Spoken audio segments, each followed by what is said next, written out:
Hey guys, welcome to Museum Spotting. I'm here at the Travis Air Force Base Museum, and they've got a really cool engine display in one of their exhibit halls here. And I thought I'd make a quick video about it. Starting with this one, this is a Liberty L12. Looks like developed in 1917. How many cylinders is that? 1, 2, 3, 4, 5, 6. So it's a 12-cylinder, I guess L12, that makes sense. 12-cylinder engine.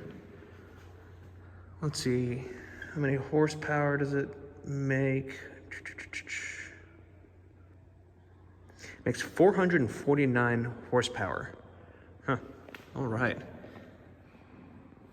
So there's the output shaft right there. That's what hooks up to the propeller. And it looks like it was put on these few aircraft here, and a tank. Cool. Moving a step up, we have this radial engine. It's a Wright R1820, 1380 horsepower. So right there, you're already tripling or quadrupling the horsepower of this V12 over here. Let's see, Cyclone.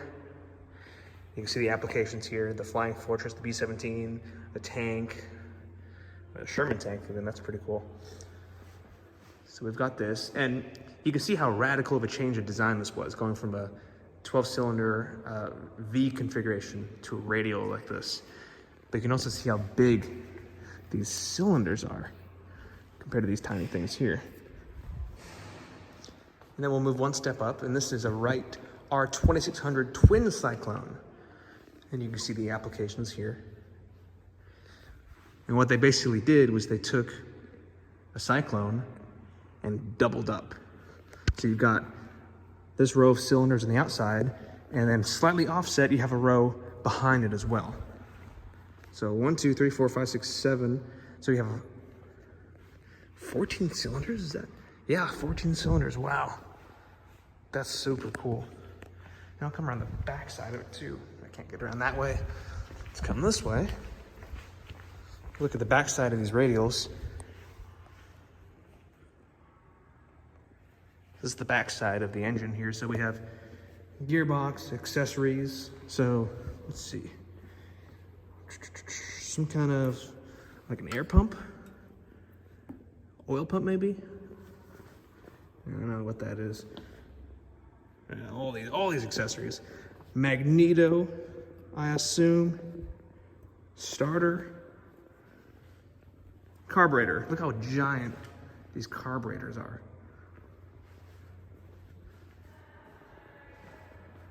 Damn. You got the Venturis up here. And then on the double cyclone or twin cyclone, yeah, same thing. So I'm guessing these are magnetos. That's the starter, I assume. And got this giant carburetor over here. Let's look at this old V12. How does this work? Let's see. So then I assume, that says oil out, so that's the oil reservoir, I'm assuming. There's a little drain plug right there.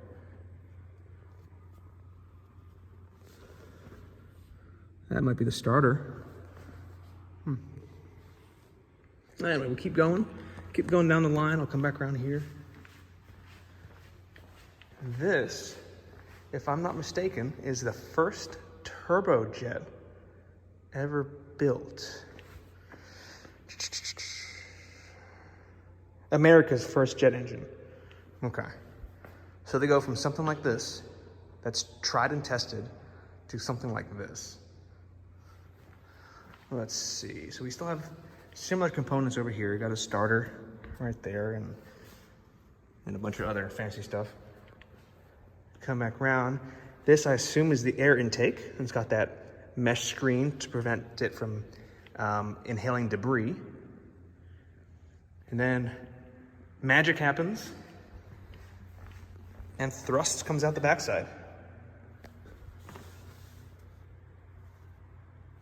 Let's see if I can break this down. And I'm probably gonna get this completely wrong. Air intake comes out into these cans where I assume it's mixed with fuel and ignited Oh, there's a screen here too. Oh, I don't know how it works. People a lot smarter than me designed this thing. And this thing created 1,600 pound-feet of thrust. Now moving up, okay, so 1,600 foot-pounds of thrust, 7,650 pounds of thrust. What is this? The GE General Electric J57-33. So, similar concept, just a lot longer. And this was used for these planes over here. Oh, the Peacemaker. That's cool. So air intake comes through to these funky looking can things, ignited, and thrust out the rear. This is a Pratt Whitney J60. 3,000 or 4,000 foot-pounds of thrust, but you can see how small these are. Wow. This could fit in my car. Hey, Jetstar. Oh, a Saberliner, okay, cool. Moving up, ooh, a MiG engine, Soviet engine. MiG-19 and Yak-25. Cool. And then this, Pratt Whitney TF30. We're looking at 25,000 foot-pounds of thrust. Dang. So these are known as low bypass turbofan engines. So you have intake, mix or compress the air, mix with fuel, ignite it, and then output through the rear. Spooky. So that's a low bypass turbofan engine. So now we're going to look at a high bypass turbofan right there. So this one produced 25,000 foot-pounds of thrust. This one, 42,000 foot-pounds of thrust. And it's used on the C5 Galaxy. I believe this is the old engine before they upgraded to Pratt Whitney's. This is the TF39 General Electric. And this thing is just a little big. Let's see if I can give you a size estimation here. If I can prop my camera up, let's see.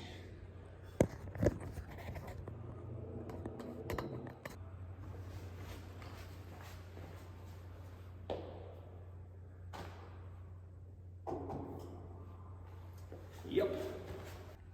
It is a big one. So we've got this great big fan up here that not only provides intake for the jet engine, but it provides bypass air. That's why it's called a high bypass engine. So this part here is the actual jet engine portion of it. And it's essentially this thing, a low bypass engine, but with a giant shroud around it. So what happens is that great big fan up front funnels air through around it. And that provides cooling for the jet engine itself, and it reduces noise and increases thrust, the thrust output from the jet. Really freaking cool.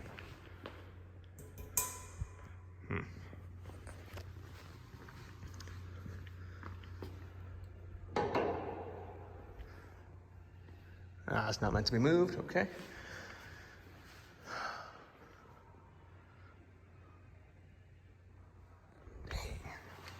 So this is 46,000 foot-pounds of thrust.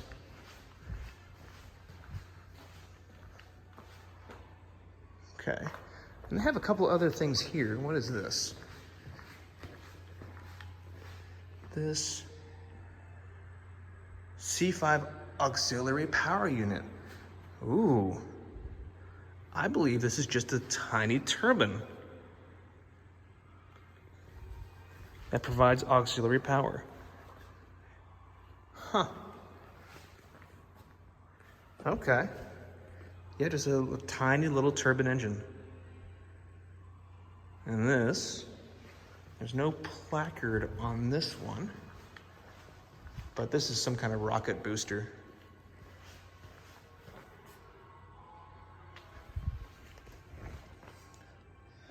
Now they do have more engines here. Let's take a look. This is an Allison J33, used on the T33, P80, and a couple others.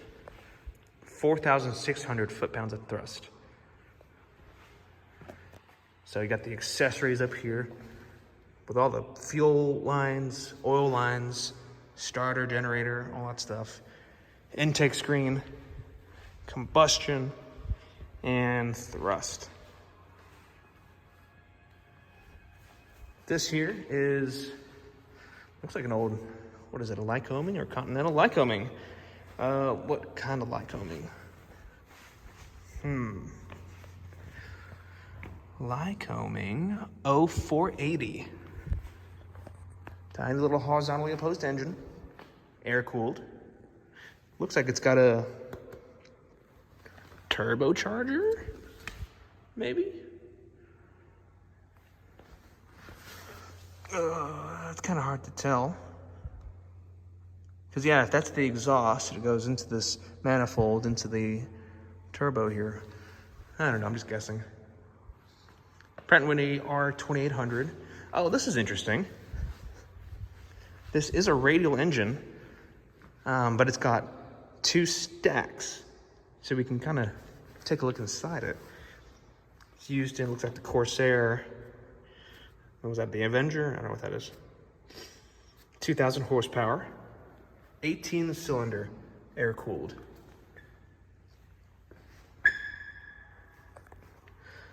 Let's see. Starter? Is that the generator? Is that what that is? I don't know. It's got a really big exhaust port. Maybe oil pump or something? I don't know. Carburetor. And then these massive cylinders and massive pistons. Ooh. And look at the, what are these called? Flyweights? No, that's on a manual transmission. Piston, whatever, weights.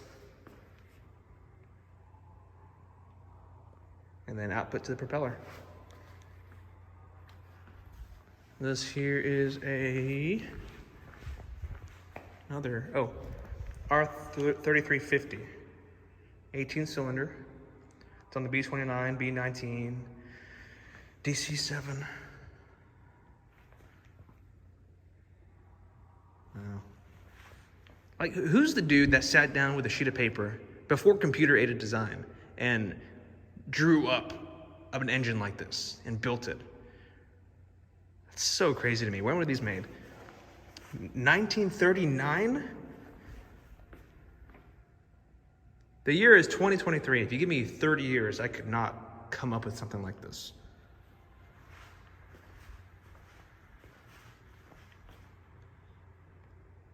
Carburetors. Ooh, what are these? Right, 3350. Okay, so that's what we just looked at. That's what it looks like, completely assembled. Damn.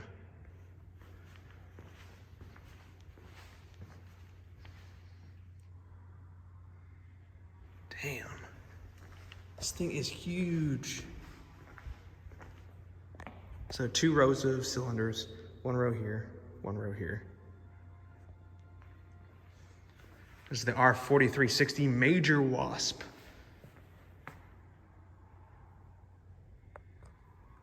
Hey, it's on that funky thing outside. This is 4,300 horsepower. Oh. This one's got 4 rows. We got 1, 2, 3, 4. Look how big this carburetor is. Oh my goodness.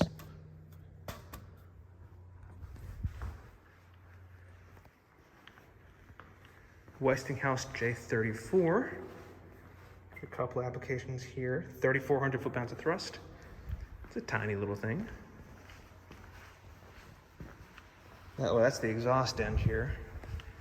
We got the accessories down there and the intake over here.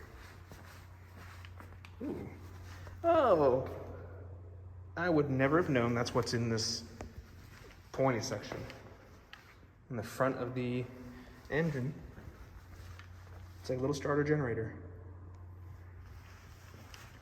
And then what's this? This is pretty big. This is a Pratt Whitney J57.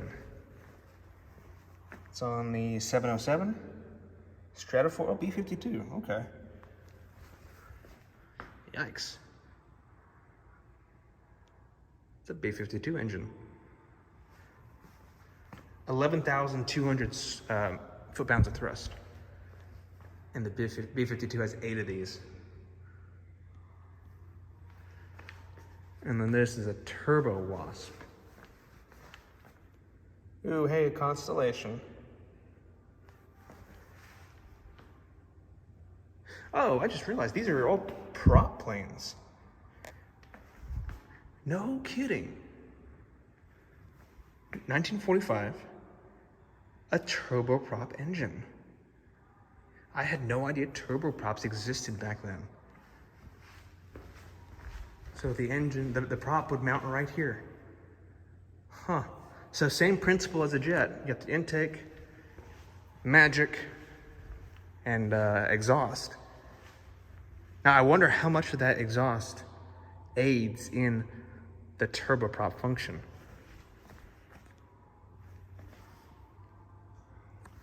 (5,500 shaft horsepower) plus, that must be a typo, 11,000 foot-pounds of thrust? Huh. That's cool. And then an X15 something. Cool. Well, that's the engine exhibit here at the Traverse Air Force Base Museum. Thanks for watching, guys.